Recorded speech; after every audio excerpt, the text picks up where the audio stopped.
ಎಲ್ರಿಗೂ ನಮಸ್ಕಾರ. ನಾನು ನಿಮ್ಮ ಬಾಲಾಜಿ ವೀರಸ್ವಾಮಿ.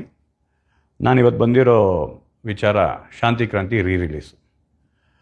ಮೊದಲನೇದಾಗಿ ನೀವೆಲ್ಲ ಶಾಂತಿ ಕ್ರಾಂತಿ ಸಿನಿಮಾಗಾಗಿರ್ಬೋದು, ನಮ್ಮ ಅಣ್ಣನಿಗಾಗಿರ್ಬೋದು, ನಮಗಾಗಿರ್ಬೋದು, ನೀವು ತೋರಿಸಿರೋ ಪ್ರೀತಿ ಅಪಾರವಾದದ್ದು.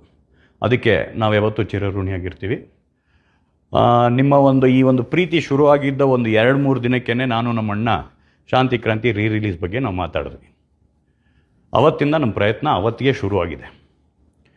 ಬಟ್ ಏನು ನಿಮಗೆ ಒಂದು ಸ್ಪಷ್ಟನೆ ಕೊಡೋದಕ್ಕೆ ನಾನು ಏನಕ್ಕೆ ಇವತ್ತು ಬಂದಿದ್ದೀನಿ ಅಂದರೆ, ಶಾಂತಿ ಕ್ರಾಂತಿ ನೆಗೆಟಿವ್ಸ್ ಮೆಲ್ಟ್ ಆಗೋಗಿದೆ.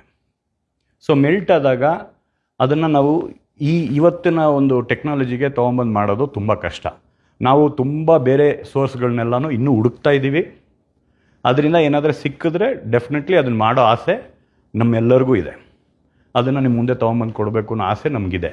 ಆದರೆ ಯಾವುದೇ ಸೋರ್ಸ್ ಸಿಕ್ಕಿದ್ರೂ ಸಹ ಒಂದು ವಿಷಯ ಏನು ನಿಮಗೆಲ್ಲ ಹೇಳ್ಬೇಕಾಗಿರೋದು ನನಗೇನು ಅಂದರೆ, ಅದು ನಾನು ನಾಳೆ ಈ ಕೆಲಸನ ಸ್ಟಾರ್ಟ್ ಮಾಡಿದ್ರು ಅದು 8 ತಿಂಗಳು, 10 ತಿಂಗಳು, ಇಲ್ಲ 1 ವರ್ಷ, ಇಲ್ಲ ಅದ್ರ ಮೇಲೇನೂ ಆಗ್ಬೋದು.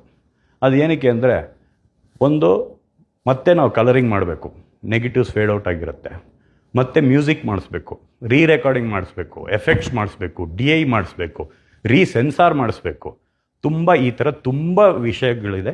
ಅದನ್ನು ಅವತ್ತೇ ನಮ್ಮ ಅಣ್ಣ ಅದ್ಭುತವಾದಂಥ ಕ್ವಾಲಿಟಿಲಿ ಕೊಟ್ಟಂಥ ಒಂದು ಚಿತ್ರ. ಇದನ್ನು ಇವತ್ತು ನಿಮ್ಮ ಆಸೆಗಳಿಗೆ ನಾವು ತೊಗೊಂಬಂದು ಬಿಡಬೇಕಾದ್ರೆ ಅದು ಅಷ್ಟೇ ಚೆನ್ನಾಗಿರಬೇಕು. ಇವತ್ತಿನ ಇದಕ್ಕೆ ನಿಮಗೆಲ್ಲ ಖುಷಿ ಕೊಡೋಂಥ ಒಂದು ಸೌಂಡ್ ಸಿಗಬೇಕು, ಒಂದು ಡಾಲ್ಬಿ ಮಾಡಿಸ್ಬೇಕು, DTS ಮಾಡಿಸ್ಬೇಕು, ಅಟ್ಮಾಸ್ ಮಾಡಿಸ್ಬೇಕು, ಇಷ್ಟು ವಿಷಯಗಳಿದೆ. ಆಮೇಲೆ ಇನ್ನೊಂದೊಂದು ಸ್ಪಷ್ಟನೆ ಕೊಡ್ತೀನಿ. ತುಂಬ ಜನ ನನಗೆ ಮಾಧ್ಯಮಗಳು, ಅಭಿಮಾನಿಗಳು, ನಮ್ಮ ಕಲಾ ರಸಿಕರು ಎಲ್ಲರೂ ನಮಗೆ ತುಂಬ ಜನ ಫೋನ್ ಮಾಡ್ತಾ ಇದ್ದಾರೆ. ಸೆಪ್ಟೆಂಬರ್ ರಿಲೀಸ್ ಮಾಡ್ತಾಯಿದ್ದಾರೆ ಸಿನಿಮಾ, ಅಕ್ಟೋಬರ್ ರಿಲೀಸ್ ಮಾಡ್ತಾಯಿದ್ದಾರೆ ಸಿನಿಮಾ ಅನ್ನೋದು ಅದು ಸುಳ್ಳು. ಅದು ಸದ್ಯಕ್ಕಂತೂ ನಮ್ಮ ಕೈಲಿ ಮಾಡೋಕ್ಕಾಗಲ್ಲ. ಸೋರ್ಸ್ಗಳನ್ನ ಹುಡುಕ್ತಾ ಇದ್ದೀವಿ.